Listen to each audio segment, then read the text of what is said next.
Tantor Audio, a division of Recorded Books, presents Lawless by Frazier. Narrated by Rob Shapiro and Molly Glenmore. We're lawless, my friend. Civilians can't wrap their little fucking brains around that without getting their frilly panties in a fucking twist. Bear. Tyrant. Prologue. Bear. I was born a bastard. A soldier. In the lawless army of the Beach Bastards Motorcycle Club. Groomed to one day take the gavel from my old man. Duty came before my conscience, before family, for everything. I didn't choose the life, it chose me, and living it came with knowing and accepting that every morning I got up to take a piss could be my very last day above ground. Or, depending on my orders, someone else's last.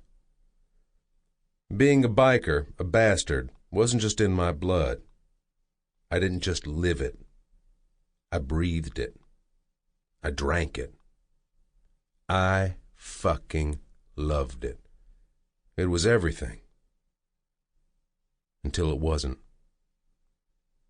I don't remember the exact moment it happened.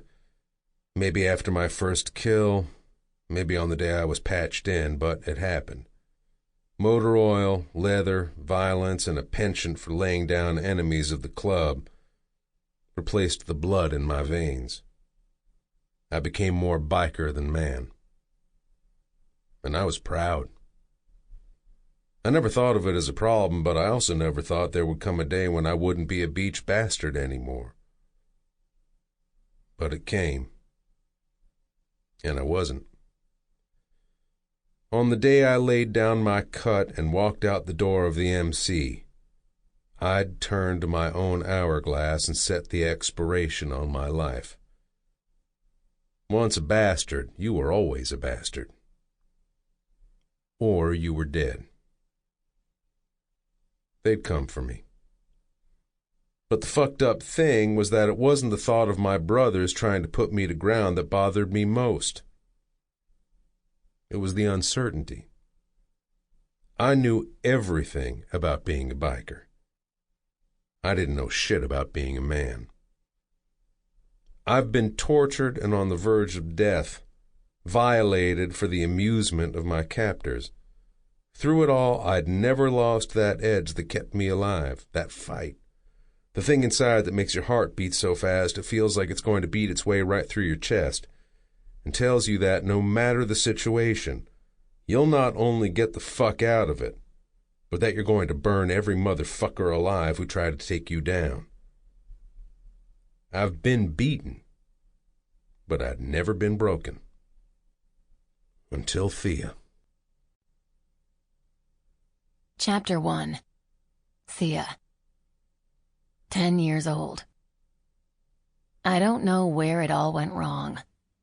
I never understood that saying, because looking back on my life, I can pinpoint the exact day, the exact hour, when it all changed and took a turn that no one could have predicted, especially me. 3 weeks away from my 11th birthday, I had just ridden my little red bicycle the 3 miles to the stop and go. Dad wanted me to drop off a crate of oranges, so I'd tied them to a skateboard and tied a rope from the front wheels to the seat of my bike, with a rope I'd found in my dad's old boat. "Will you watch the counter, Cindy?" Emma May asked, swaying her hips from side to side. She shimmied her way over to the door, clutching her little square purse in her hand. "I'm just going to pop next door to the salon for a bit. No one will probably even come in," she added. Leaning over the counter, she opened the antique cash register, using a series of button pushes and a slam of her fist on a spot at the bottom. She removed some cash and smiled back at me, pushing through the glass door that chimed when she opened it, and again when it swung shut. Emma May was right. She'd asked me to watch the store before, and no one had ever come in. Until that day. It's not like I was eager to get home. Mom had started acting weird, cleaning the floors for hours until the wood lost its shine, talking to herself in the kitchen. Any time I asked her about it, she acted like she didn't know what I was talking about. Dad told me that it would be okay, and to just stay out of her way and give her some space. I did what he said and stayed away as much as possible, most of the time not getting home until just after the sun set. Watching the store was a good reason as any to prolong going home. After an hour, I got fidgety. I straightened the wall of cigarettes behind the register, turned the hot dogs on the rollers that didn't work, and tried to read a magazine, but I didn't understand what 17 positions to make him ache even meant. If someone was aching, why didn't they just go see a doctor or a dentist? That's where I went when I had a toothache. I'd given up on magazines and was leaning back on an old bar stool that creaked every time I swiveled on it. With my feet up on the counter, I turned the channel dial on the little black and white TV that was propped up on a phone book sitting on the corner of the counter. The only 2 channels that came in was some Western one and the Weather Channel. Both pictures were fuzzy, and the only sound coming out of the speakers was the sound of static and white noise. I tried to turn the entire thing off, but nothing was working. If anything, I'd only managed to make it louder. It became so loud that I didn't hear the motorcycles pull in the parking lot, or the chime of the doorbells against the glass. I pulled the plug from the outlet. I was still holding the cord when I looked up into the eyes of a dark-haired stranger, and his gun. "Everything you've got," he ordered, pointing with his gun to the register. He was swaying from side to side, and his eyes were rimmed in red. "I don't know how," I started, but the man interrupted. "Just fucking do it," he ordered, making the gun click. He hopped up so that his chest was resting on the counter, and the gun was only inches from the side of my head. I slid off the stool and pushed it over to the register. Climbing on it, I sat back on my knees and attempted the complicated combination of buttons that Emma had used when she'd opened it. Nothing. "Come on, now, kid," the man yelled, growing impatient. "I'm trying. Maybe I'm hitting it in the wrong spot." I tried again, this time hitting it more at the bottom than the top. The man came over to my side of the register. He smelt like the time my baby brother got sick in the back seat of the truck on our way to Savannah. "You listen here, you little bitch," he said, raising his gun in the air like he was going to hit me with it. I jumped off the stool and wedged myself under the counter. The front door chimes announced the door had opened, and a voice boomed through the room, rattling the display case filled with glass jars of homemade beef jerky. "What the fuck are you doing?" the voice asked. The man with the gun froze with his hand still in the air. "I'm getting paid, motherfucker," the man slurred. A colorful arm came across the counter and grabbed the man by the neck, pulling him over the counter like he weighed no more than a bug. There was a commotion, and again the bells announced the door opening and closing. It was another few minutes before I came out of my hiding spot from under the counter. Crawling back onto the bar stool, I leaned across just as the doors opened. In walked a blond man wearing the same type of leather vest as the man with the gun, except he wasn't wearing a shirt underneath. He had muscles you could see under his skin, like the wrestlers on TV, except not as enormous. His skin was decorated with tattoos, one large one across his shoulder and just down one arm.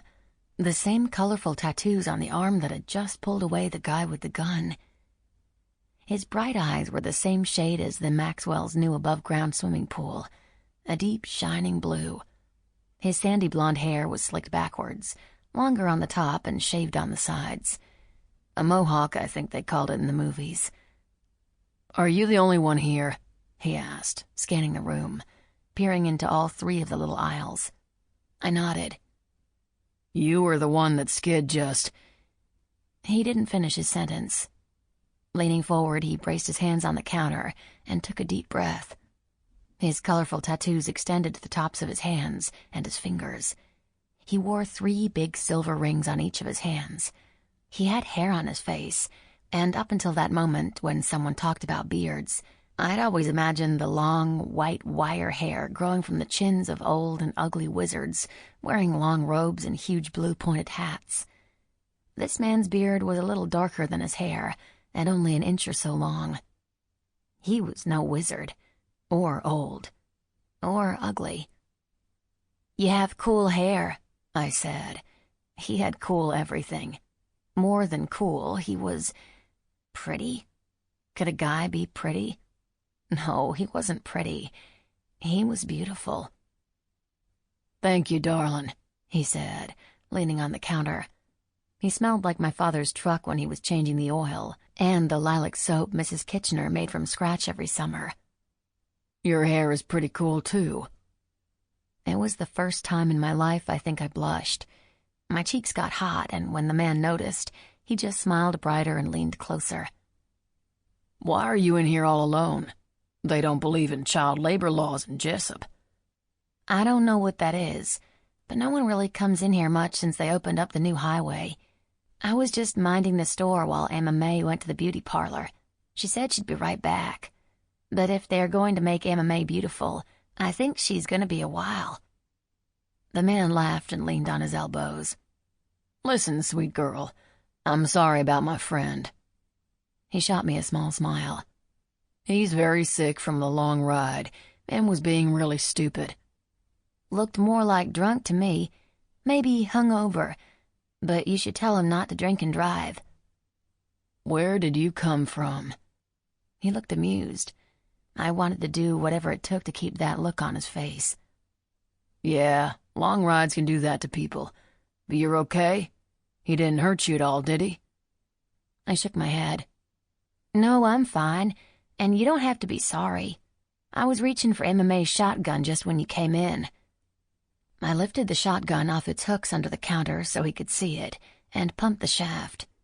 The man took one look at the gun and bent over in a fit of laughter. I put it back under the counter. "What's so funny?" I asked. "Oh, man, I can't wait to tell Skid he almost got put to ground by a little girl." His eyes teared up as he continued to laugh, deep and loud. "I'm not a little girl," I argued. "I'll be 11 next month. How old are you?" "I'm 21. He smiled even brighter, and suddenly I was no longer angry over him calling me a little girl. If he kept smiling at me like that, he could call me whatever he wanted. "What's your name, darling?" he asked. "I'm Thia Andrews," I said proudly, extending my hand out to him like my dad had taught me to when introducing myself. "Thia?" he asked, giving me the same weird look most people did when they heard my name for the first time. "Short for Cynthia, but not like Cindy. There are 12 girls in my class, and 3 of them are Cindys, so I'm glad I'm a Thia and not a Cindy." I stuck out my tongue and mimicked sticking my finger down my throat. I hated the name Cindy, although when my dad proposed Thia as an alternative, my mom refused to use the new nickname and had stuck to calling me Cindy. "What's your name?" He took my hand in his. "They call me Bear, darling." His skin was warm, except for the cool metal of his rings. I looked so small and pale compared to Bear. My hand looked like doll hands. "I got a buddy who shook hands as a kid, too." "Daddy says it's polite." "Your daddy is right." "Your friend who shakes hands, is he nice like you?" I asked.